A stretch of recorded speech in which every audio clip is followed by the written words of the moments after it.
Well, hello there.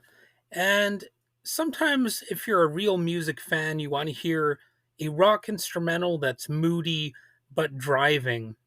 And what do you know? There are some sources of that available. So, welcome to Critical Weight Theory, a podcast where sometimes I look at some sound legends and I break down the icons who didn't just play music, they actually changed it for all time. And today we're talking about a guitarist who didn't just play the guitar, he sort of reinvented it. He sort of did a lot to popularize it too. Even though it was already popular enough, this guitarist definitely stepped in and really reinvigorated the entire instrument. So, Jeffrey Arnold Beck, known to the world as Jeff Beck, was one of the most innovative and influential guitarists in rock history. He was born June 24th, 1944, in Wallington, England, and unfortunately passed away on January 10th, 2023, so a few years ago. But in between those dates, he had a legacy that refuses to be boxed in. So let's look at that here. There was the Yardbirds and early fame. A lot of 60s rock just would not have been the same without Jeff Beck. In 1965, Beck stepped into the spotlight by replacing Eric Clapton in the Yardbirds. And of course, not every guitarist would have been considered qualified to replace Eric Clapton, but Jeff Beck was. Bold move, absolutely, but he didn't just fill shoes, he reshaped the sound. Songs like Heart Full of Soul and Shapes of Things pushed rock into new territory, heavier, weirder, more experimental. And even though his stint with the Yardbirds lasted less than 2 years, it still left a deep mark. You could call it a butterfly effect in rock history. Without Beck's brief, blazing run, modern rock might have sounded a lot tamer. Then came the Jeff Beck group after the Yardbirds. Beck didn't slow down. He formed that influential group, the Jeff Beck group, roping in a young Rod Stewart on vocals and Ronnie Wood on bass. So here's the thing about Rod Stewart. I'm not a huge fan of Rod Stewart. Okay, I'm just going to be open and honest about that. To my mind, he was usually too much of a VH1 artist. A little bit too much in the Sting territory. And the Jeff Beck group, however, was different. When I first heard Rod Stewart in that context, I viewed it significantly different from the Rod Stewart that I knew. And that was really just the power of the Jeff Beck group. They rocked. Their 1968 debut, Truth, hit like a hammer. It was raw, bluesy, and yes, loud, which is really what you want rock music to be a lot of the time. And the album laid the groundwork for what we now call heavy metal and hard rock. Think of it as Led Zeppelin before Led Zeppelin. It was Beck experimenting with volume, tone, and structure, turning the blues inside out. It was some genre bending genius. And then after that, cue the fusion jazz groove music because that's what he got into after that. Yet it wasn't experimental in the sense that it's barely listenable or something like that. It was experimental in the sense of, hey, I want to listen to more of this, which frankly not all experimental music accomplishment accomplishes, including mine, to be honest.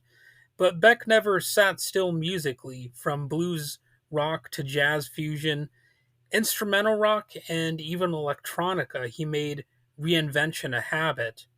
So in the mid 70s, he dropped vocals altogether and released Blow by Blow and Wired, albums that were pure instrumental magic.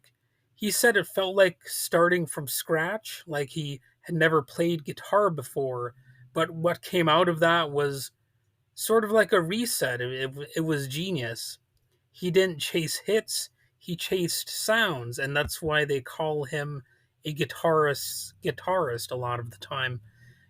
Plenty of technique and innovation. He had a style that was instantly recognizable as Jeff Beck. You know, if you're talking technique, he sculpted a lot of unique sounds. You know, and he didn't use a pick. There was no pick involved, just fingers, a volume knob, whammy bar, and a lot of feel. That's really one of the important aspects of Jeff Beck's playing. His control over tone and dynamics was sort of unreal, It- and he made it seem so natural, which is another impressive aspect of his playing. He could make a Stratocaster talk, literally mimicking the human voice. Dave Mustaine once said, "A player like David Gilmour could do more with one note than some shredders can do with a dozen." And the same thing goes for Jeff Beck. He didn't aim for speed, he aimed for soul. That's why, all of these, these hyper fast shred guitarists, these sort of elite snob shredders, I've never seen them mock Jeff Beck's playing. They even go after Jimi Hendrix, but I don't see them making fun of Jeff Beck. And maybe they just don't think of him in the same way. I don't know, but they often will. They don't have a lot of people who are considered sacred to them. They'll often make fun of anybody who doesn't play as fast as them or whatever. But I don't see them often picking on Jeff Beck. Is my point here. So that says something, when even the snobs are afraid to touch you. And the awards, he got some of that recognition too. He won eight Grammys, mostly for instrumental work, and was inducted into the Rock and Roll Hall of Fame twice, once with the Yardbirds in 1992, and again as a solo artist in 2009. Yet again, not everybody is able to achieve that. Beck wasn't flashy about his playing, but the industry noticed. Players like Eddie Van Halen, Brian May, David Gilmour, and Joe Satriani, they all cite him as a major influence. As one person online put it, Jeff Beck plays notes only he knows exist, I should say. And, his later years and his final works were also interested. Even into his 70s, Beck kept evolving. He collaborated with younger artists like Johnny Depp, yes, the actor. So if you're a fan of Hollywood movies and you want to hear what some famous actors do on the side, then you might want to check out Johnny Depp's collaboration with Jeff Beck. I don't know if it's his best work. I wouldn't go that far, but it's an interesting thing to hear anyway. There was also he played with Imelda May and Joss Stone. His last projects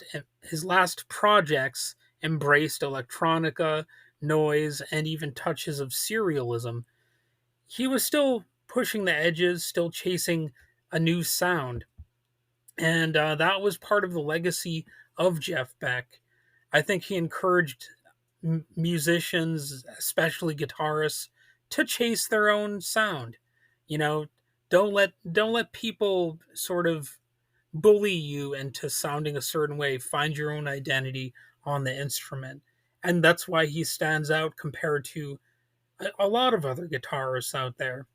He didn't care about stardom that much. He cared about the sound. His artistry wasn't about pyrotechnics or even showmanship. It was about exploration.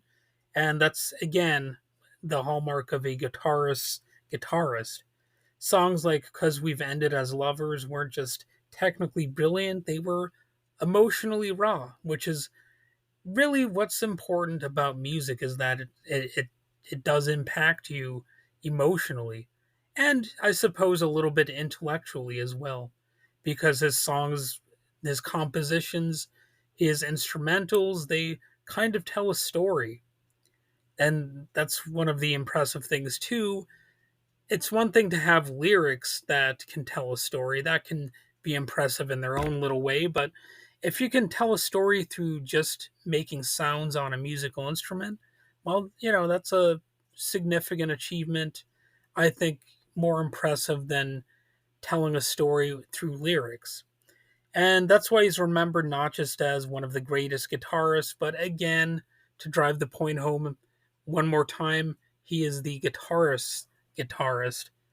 And I don't know if I would say he was the greatest guitarist. Although if somebody wants to say that, I wouldn't be offended or like, nah, you're totally wrong about that. I don't think I would, you know, object to it really. But I would at least say he's probably the guitarist who most adequately stands out as, again, the guitarist. He didn't need to speak, his guitar did all the talking. And Blow by Blow is still a classic album to this day. It might be his best album. If you want to hear an inspired instrumental album, go ahead and check that one out. I don't think you'll regret it. And maybe one of these days I'll review some of his albums too. And that's it for today's episode. And if you want more, I could maybe even do a playlist of, Jeff Beck and other artists who could match his style. And I know that kind of defies what I just said, but if you're gonna have a playlist, you gotta have people who are a little bit similar. And I could say, oh, nobody matches his style, but practically speaking, I'm talking practically here. And I could review more albums and maybe some of his instrumentals. And just hit the follow button, click a like button if there's one around, and stick around with this podcast because, I'm going to keep listening to music and I'm going to keep learning more about these artists, and I'm going to sometimes write and record these episodes for you. All right, have a good one.